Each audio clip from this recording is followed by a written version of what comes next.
முஜிபுர் ரஹ்மான் அவர்களை,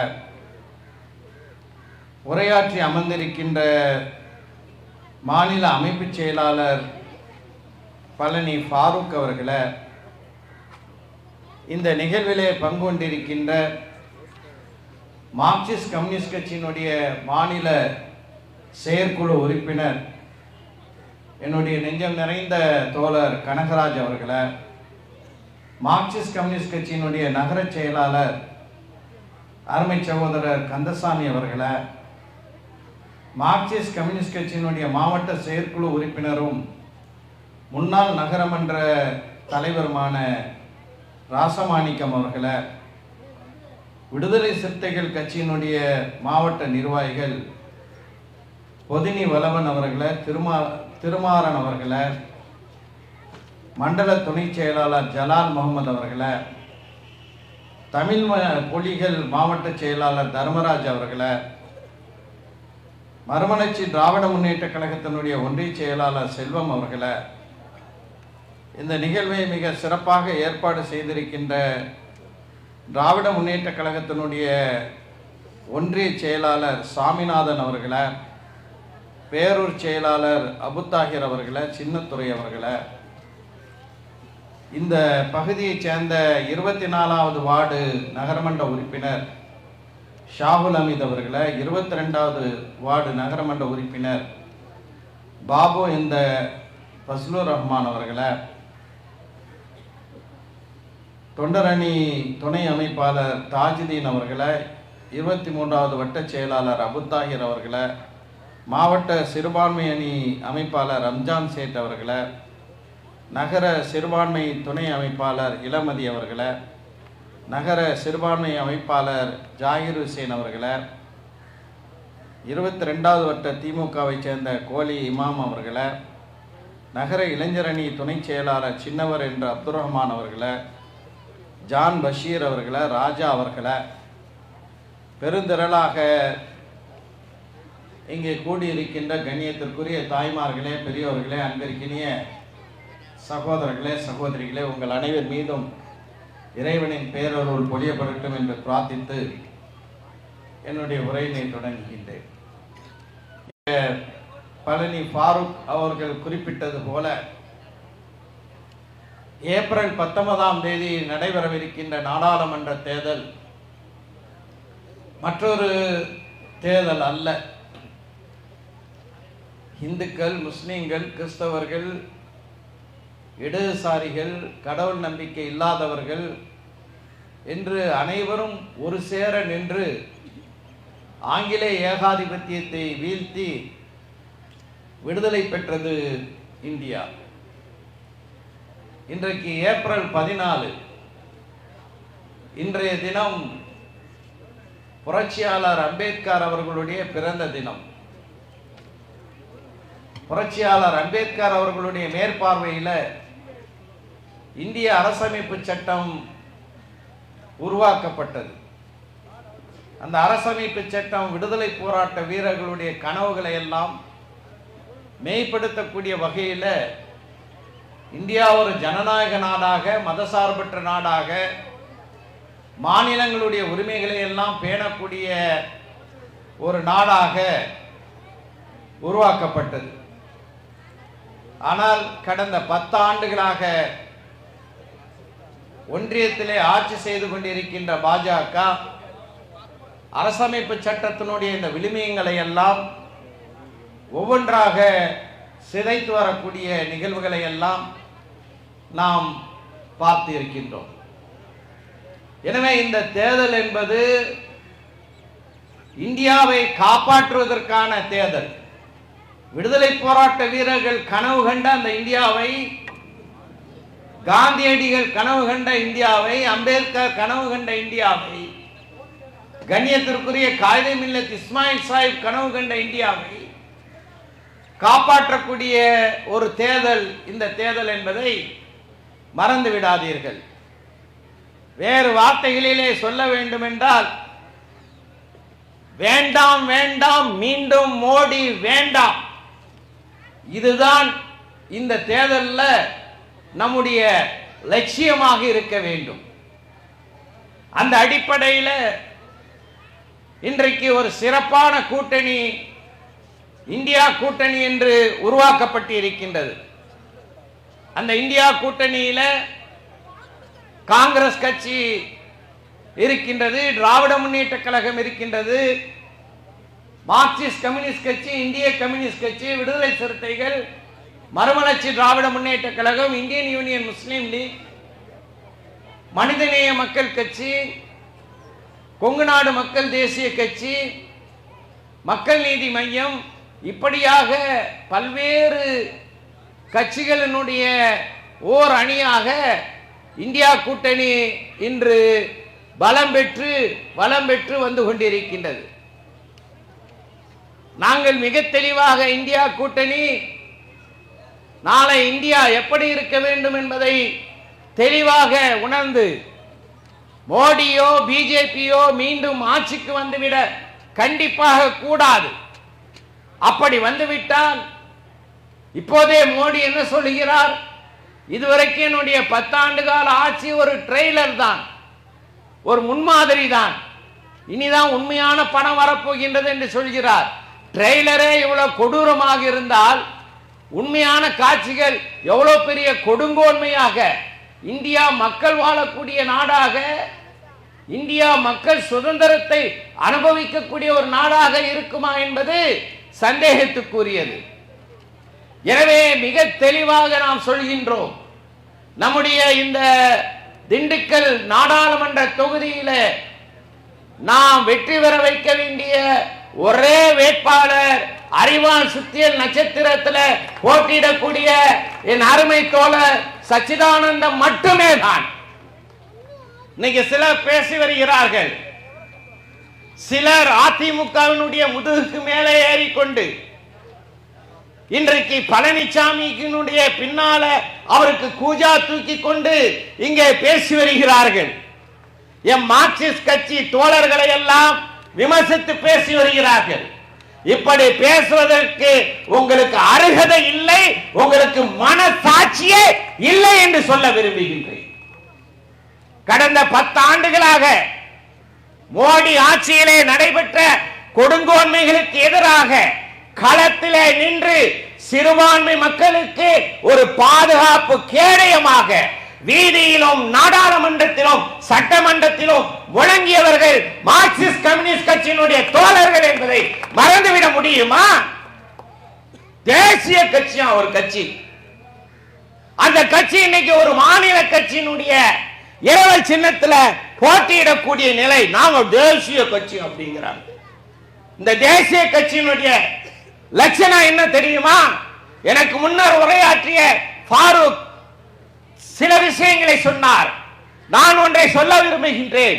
இதே ஏப்ரல் மாதம் 2022 டெல்லியில் இருக்கக்கூடிய ஜஹாங்கீர்பூர் என்ற இடம், அங்கே ஏழை முஸ்லிம்கள் வாழக்கூடிய பகுதி, அந்த பகுதியில ஒரு பிஜேபி ஊர்வலம் போகின்றது. பள்ளிவாசலை நெருங்கும் போது மோசமான குழப்பங்களை, மோசமான முழக்கங்களை எல்லாம் எழுப்புகிறார்கள். அந்த நேரத்தில் ஒரு சிறிய மோதல் ஏற்படுகிறது. அந்த மோதல் ஏற்பட்ட பிறகு அது ஒரு கலவரமாக வெடிக்கின்றது. அது கலவரங்கள் நடக்கக்கூடியது ஒன்றுதான். காவல்துறை வந்து சட்டம் ஒழுங்கை நிலைநாட்ட வேண்டும் என்பது அனைவருடைய எதிர்பார்ப்பு. ஆனால் இந்த மோடி ஆட்சியில அந்த ஜஹாங்கீர்பூரில வாழக்கூடிய ஏழை முஸ்லிம்கள், அவர்கள் வெள்ளைக்காரன் ஆட்சியிலிருந்து வாழ்ந்து வருகிறார்கள். 1947 விடுதலை பெற்ற பிறகும் அங்கே வாழ்ந்து வருகிறார்கள். அப்போதெல்லாம் அது ஆக்கிரமிப்பு என்று தெரியவில்லை. ஜஹாங்கீர்பூரில இந்த கலவரம் நடைபெற்ற பிறகு மோடி அரசு, பாசிச மோடி அரசு புல்டோசர்களை கொண்டு வந்து அங்கே இடிக்க வருகிறது. இந்த செய்தியை கேள்விப்பட்டு பதபதைத்து ஒரு 74 வயது பெண்மணி உச்ச நீதிமன்றத்துக்கு செல்கிறார். சட்டவிரோதமாக ஜஹாங்கீர்பூரில ஏழை மக்கள் வாழக்கூடிய வீடுகளை புல்டோசரை கொண்டு இடிப்பதற்கு சதி நடைபெற்று இருக்கிறது. இதற்கு தடை போட வேண்டும் என்று உச்ச நீதிமன்றத்தை அந்த பெண்மணி நாடுகிறார். அவரை போல இன்னும் சிலரும் மனுக்கள் தாக்கல் செய்கிறார்கள். உச்ச நீதிமன்றத்தினுடைய அன்றைய தலைமை நீதிபதி உடனடியாக இடைக்கால உத்தரவை பிறப்பிக்கின்றார். இந்த இடைக்கால உத்தரவு பிறப்பிக்கப்பட்ட நேரத்தில் கடப்பாரையும் மம்முட்டியும் ஒரு காலம், இப்போது பாஜக என்ற பாசிச கட்சியின் கையிலே இருப்பது புல்டோசர். புல்டோசர்களை கொண்டு வந்து ஜஹாங்கீர்புரியில் இருக்கக்கூடிய ஏழை மக்களுடைய வீடுகளை இடிப்பதற்கு எல்லா நடவடிக்கைகளும் எடுக்கப்பட்டு வரும்போது ஒரு 74 வயது பெண்மணி வீராங்கனை அங்கே வருகிறார். வந்து அந்த புல்டோசருக்கு முன்னால் நிற்கிறார். என்னை இடித்து தள்ளிவிட்டு நீ வீடுகளை இடி என்று சொன்ன அந்த 74 வயது வீராங்கனை வேறு யாரும் இல்ல, மார்க்சிஸ்ட் கம்யூனிஸ்ட் கட்சியினுடைய போலிட் பியூரோ உறுப்பினர் அருமை சகோதரி பிரிண்டா கேரட் என்பதை மறக்க முடியுமா? தேசிய கட்சியா எங்கடா போனீங்க ஜஹாங்கீர்புரியில? எங்க மார்க்சிஸ்ட் கம்யூனிஸ்ட் கட்சியினுடைய தோழர்கள் அன்று தலையிட்டு ஜஹாங்கீர்புரியில நடைபெற்ற அந்த இடிப்பு நடவடிக்கையை தடுத்தார்கள். இதோ நிற்கிறார் நம்முடைய வீராங்கனை 74 வயது பிரிண்டா கேரட். எனவே மார்க்சிஸ்ட் கம்யூனிஸ்ட் கட்சியை பற்றி பேசுவதற்கு உங்களுக்கு என்ன யோக்கியம் இருக்கின்றது? ஒட்டுமொத்தமாக நம்முடைய திண்டுக்கல் தொகுதியிலே போட்டியிடக்கூடிய தோழர் சச்சிதானந்தம் அவர்களுக்கு அறிவால் சுத்தியல் நட்சத்திரம் சின்னத்தில் வாக்களித்து அவரை வெற்றி பெற வைப்பது நம்முடைய கடமை என்பதை மறந்து விடாதீர்கள். இதே ஏப்ரல் மாதம் ஒரு 16ஆம் தேதி, இன்னைக்கு 14ஆம் தேதி பேசிட்டு 16ஆம் தேதி பெருநாள், ஈகை திருநாள். அதற்காக டெல்லிக்கு வந்து தன்னுடைய தந்தை, தன்னுடைய தாய், தன்னுடைய தங்கை, தன்னுடைய சகோதரர்கள் இவர்களுக்காக வேண்டி டெல்லிக்கு வந்து புத்தாடைகளை வாங்கி கொண்டு ரயிலிலே தன்னுடைய ஊருக்கு புறப்பட்டு செல்கின்றார் ஜுனைத் கான் என்ற ஒரு வாலிபர். ரயில்ல பயணம் செஞ்சு கொண்டு இருக்கும்போது கொஞ்சம் நகர்ந்து உட்காருங்க அப்படின்னு சொல்றாங்க. நெருக்கமா இருக்கு, உட்காரணும், நீண்ட நேரம் நின்றுட்டு வர்றாரு, உட்காரணும்னு சொல்லி இடத்தை ஒதுக்கிட்டாங்கன்னு சொல்றாங்க.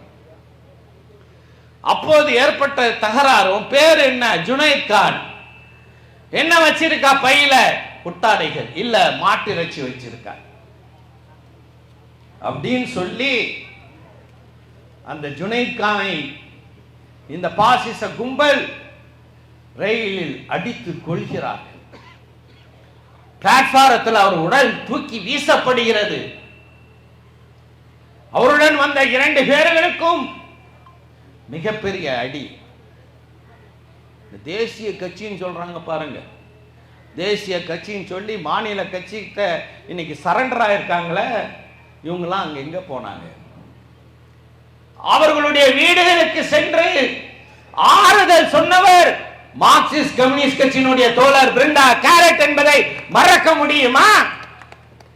அது மட்டுமல்ல, இந்த பெருநாள் அன்று சென்ற வியாழக்கிழமை நாம் கொண்டாடினோமே ஈகை திருநாள், அன்றைய தினம் பிரிண்டா கேரட் ஜுனைத் கானுடைய வீட்டுக்கு சென்று அந்த குடும்பத்தினர்களுக்கு மீண்டும் ஆறுதல் தெரிவித்த அந்த புகைப்படமும் இப்போது வந்து கொண்டிருக்கின்றது.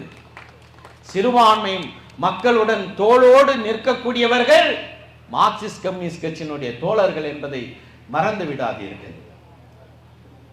என்னமோ பாபரி மஸ்ஜித் காங்கிரசுக்கு உறுதுணையா இருந்துச்சு, மார்க்சிஸ்ட் கம்யூனிஸ்ட் கட்சி ஏண்டா புறாடு விட்டுறீங்க? மோடி பாணியில மோடியின் பொய்கள் என்று அருமை பத்திரிகையாளர் பரக்கத் அலி ஒரு புத்தகத்தை எழுதியிருக்கார். அந்த மாதிரி இந்த தேசிய கட்சியினுடைய பொய்கள்னு நம்மளும் ஒரு புத்தகத்தை போடணும் போல. பாபரி மஸ்ஜித் வரலாற்றை நன்கு ஆய்வு செய்தவன், அதை பற்றி ஆய்வு கட்டுரைகள் எல்லாம் எழுதியவன்.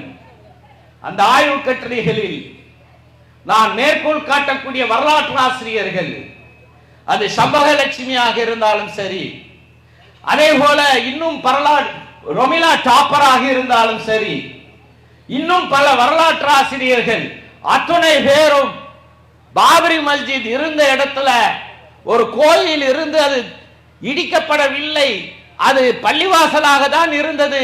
முகலாய மன்னர் ஜஹீருதீன் ஷா பாபர் எந்த ஒரு கோயிலையும் இடித்துவிட்டு பள்ளிவாசலை கட்டவில்லை என்பதற்கு ஏராளமான வரலாற்று சான்றுகளை அறிவுபூர்வமாக இந்த நாட்டிற்கு சமர்ப்பித்தவர்கள் எங்கள் இடதுசாரி வரலாற்று ஆசிரியர்கள் என்பதை மறக்க முடியுமா?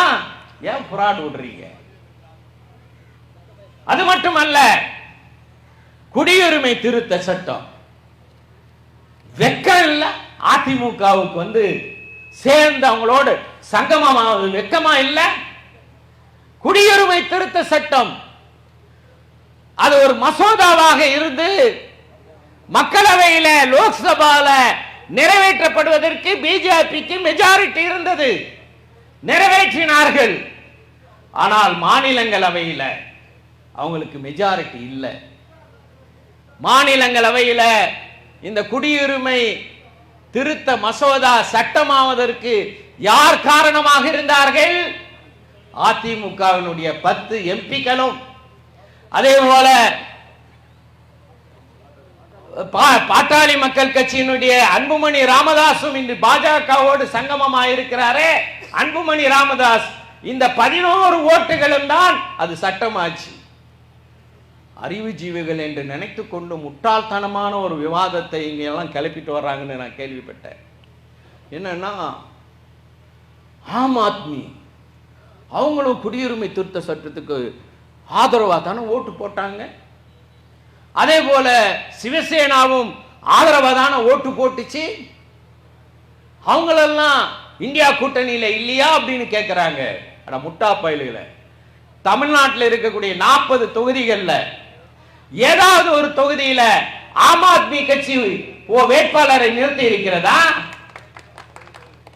அல்லது உத்தவ் தாக்கரேனுடைய சிவசேனா தமிழ்நாட்டில் புதுச்சேரியில் இருக்கக்கூடிய 40 தொகுதிகளில் எங்கேயாவது போட்டிட்டு இருக்கிறார்களா? இங்கே இந்தியா கூட்டணியில போட்டியிடக்கூடிய கட்சிகளுடைய பட்டியல்ல ஆம் ஆத்மியும் இல்ல, உத்தவ் தாக்கரேயும் இல்ல. அப்ப எங்களுக்கு என்ன கவலை? அதை தவிர இன்னொன்றையும் சேர்த்து சொல்ல விரும்புகின்றேன். இங்க எங்க இந்தியா கூட்டணிக்கு தலைமை தாங்கக்கூடிய திராவிட முன்னேற்ற கழகத்தினுடைய தேர்தல் அறிக்கையில மிக தெளிவாகவே சொல்லி இருக்கிறார்கள், நாங்கள் குடியுரிமை திருத்த சட்டத்தை ரத்து செய்வதற்கான நடவடிக்கை எடுப்போம் என்று சொல்லி இருக்கிறார்கள்.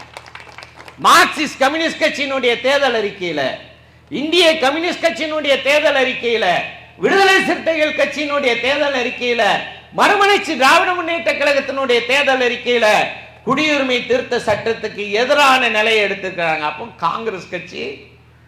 காங்கிரஸ் கட்சியும் மிக தெளிவாக சொல்லி இருக்கிறது. அந்த தேர்தல் அறிக்கையை ஒழுங்கா படிச்சு பாருங்க. கடந்த 10 ஆண்டுகளாக மோடி அரசு நீதிக்கு எதிராக, அரசமைப்பு சட்டத்துக்கு எதிராக அவசரமாக நாடாளுமன்றத்தில் பல சட்டங்களை ஏற்றி இருக்கின்றது. அந்த சட்டங்களை எல்லாம் மறு ஆய்வு செய்து அவை குப்பை தொட்டியில் வீசப்படும் என்று காங்கிரஸ் கட்சியினுடைய தேர்தல் அறிக்கையை சொல்லி இருக்கின்றது. அதிமுகவுடைய நிலைப்பாடு என்ன? ஏற்கனவே பேசின ஃபாரூக் சொன்னார், ஆசிஃபா விவகாரத்தில் எதிர்த்து எடப்பாடி பழனிசாமி வாயை திறந்தாரா? பெஹ்லுகான் போன்றவர்கள் எல்லாம் மாட்டிறைச்சி பேரிலே கொல்லப்பட்ட போது அதிமுக வாயை திறந்ததா? இந்த குடியுரிமை திருத்த சட்டத்தில் இது நாடாளுமன்றத்தில் அதிமுக ஏற்றுவதற்கு உதவி செய்ததோடு மட்டுமல்லாம இன்னைக்கு பாஜகவுடன் உறவை முறித்துக் கொண்டோம் என்று சொல்லக்கூடிய எடப்பாடி பழனிசாமி, பாஜகவினுடைய நிர்பந்தத்தினால நாங்க நாடாளுமன்றத்தில் ஆதரித்தோம் சொன்ன எடப்பாடி பழனிசாமியை கேட்கின்றேன், சென்ற சட்டமன்றத்தில் முதலமைச்சர் எடப்பாடி பழனிசாமி, எதிர்க்கட்சி தலைவர் திராவிட முன்னேற்ற கழகத்தினுடைய தலைவர் தளபதி மு.க. ஸ்டாலின் சட்டமன்றத்திலே எழுந்து நின்று சொல்கிறார், அருகில் இருக்கக்கூடிய கேரளாவில் பினராயி விஜயன் அவர்கள் தலைமையிலான மார்க்சிஸ்ட் கம்யூனிஸ்ட் கட்சி குடியுரிமை திருத்த சட்டத்துக்கு எதிராக தீர்மானத்தை நிறைவேற்றி இருக்கிறது. மேற்கு வங்காளத்தில் நிறைவேற்றி இருக்கிறார்கள், பஞ்சாபில் நிறைவேற்றி இருக்கிறார்கள், ராஜஸ்தானில் நிறைவேற்றி இருக்கிறார்கள், தமிழ்நாட்டிலையும் நிறைவேற்றுங்க அப்படின்னு கோரிக்கை வைத்த போது எடப்பாடி பழனிசாமி எழுந்து நின்று பேசுகிறார். என்ன பேசினா தெரியுமா? இந்த குடியுரிமை திருத்த சட்டத்தால ஒருவர் பாதிக்கப்பட்டிருக்காரா சொல்லுங்க, ஒரு ஆள் பாதிக்கப்பட்டிருக்காரா அப்படின்னு கேட்டாங்க. ஒரு ஆள் அல்ல, பல்லாயிரக்கணக்கான மக்கள் அந்த நேரத்திலேயே குடியுரிமை திருத்த சட்டத்தால் பாதிக்கப்பட்டாங்க.